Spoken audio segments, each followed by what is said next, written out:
Hello everyone, I hope you're all having a blessed and wonderful day.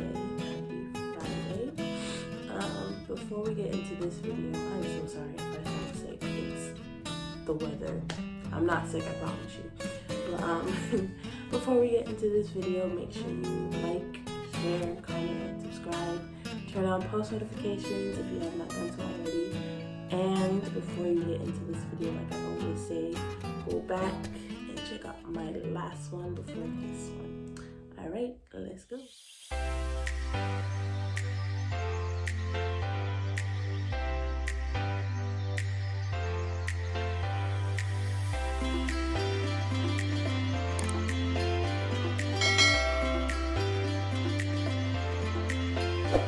So about a month ago, I had to do a presentation for the club that I'm in. I'm an officer for this club and they had asked me to speak on, I guess, this topic. But I talked about mental health and like all the stuff that goes in it. But yeah, so I'm an officer for Diamond Life. Diamond Life was derived from a statistical class that I haven't taken statistics yet, but the club itself was derived from that class, and basically it's helping you to become an analytical thinker and basically go through life without stressing out per se.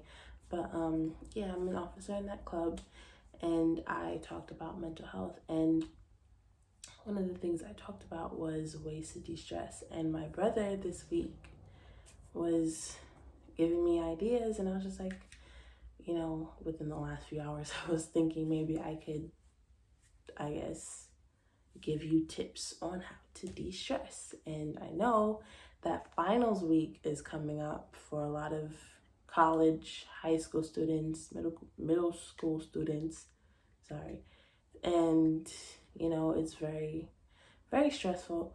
Honestly, for my first semester, it wasn't that hard because I was taking 3 easy classes. I was taking a math class, a new student experience class, and a speech class. The speech class was honestly the class that I feared the most because I hate speaking in public.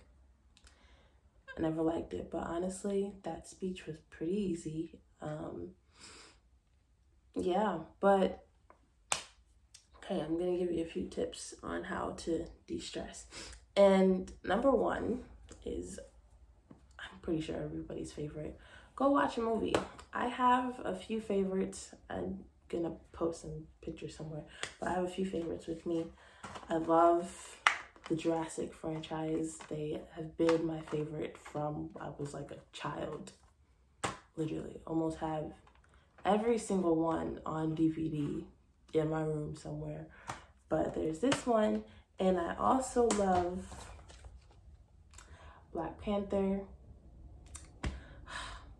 Loved it so much, and this one hit hard this year, especially when he died, when Chadwick Boseman passed away back in August. But you know, forever favorite, honestly. And I bought this before it even came out on Netflix or Disney Plus or whatever, but you know, I had to, because representation all up in there. But another good one that came out last week is Jingle Jangle.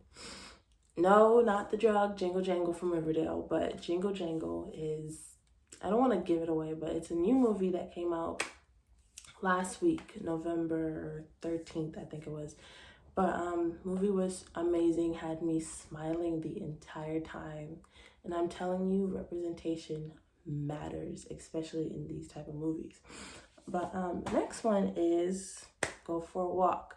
I'm not the type of person that goes for a walk, honestly, but my mom, she loves to go for a walk. I go with her sometimes around our neighborhood, but that honestly gives you like a clear head, and just walking and seeing, I guess, places you've never seen before, because I did that a few days ago, with my niece.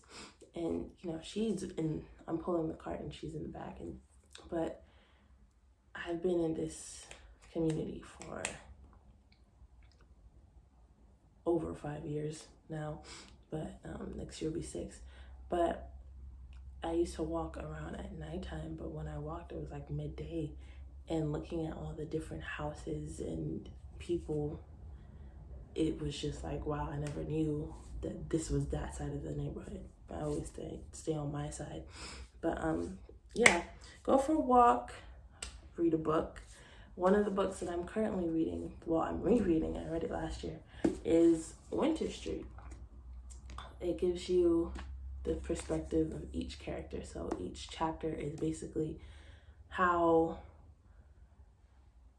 in the situations, how each character is seeing it, what's going through their head, what's going through their thoughts, how they're feeling about what's going on around them. It's giving, like I said, different perspectives. Also, this trilogy by Melissa de la Cruz, love it so much. There's Frozen, I can't remember the other ones, but there's three of them.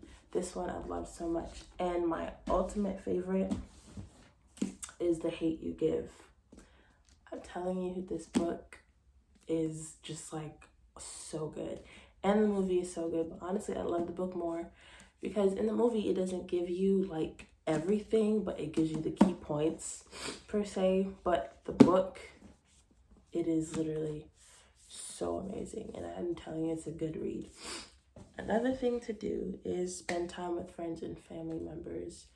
What my mom and I try to do when we're not too busy is Friday nights, movie nights. We, either watch a movie or TV show. We love baking, so we watch Sugar Rush, Nailed It, definitely a favorite in those. And something else you can do too with whoever, it doesn't have to be by yourself. Well, definitely by yourself, yes, but you can have a spa day. Take some time out for yourself, de-stress, relax, do whatever it is. You don't really have to go through the spa or whatever. You could do something at your house, do a bath, light some candles, do whatever it is you want by yourself, right? Another thing you can do is pray or meditate. Praying is definitely a way to get things off of your chest without there being physically anybody around you, right? Talking to God, meditating, put your music on, do whatever, right? And you can also change your environment. I have been stuck, I don't want to say stuck, but like I've literally been in my house since March. And trust me, it is not fun, okay? Because, whole quarantine, COVID, whatever, has transitioned me to online learning. And I know for a lot of college students, online learning is not fun. It is so very stressful. But change your environment, do a journal. I used to do a lot of that when I was a kid, but journaling, writing down your feelings is a way to just take the weight off of your shoulders and put it down into the book. So you could keep track of your days and how your days are going.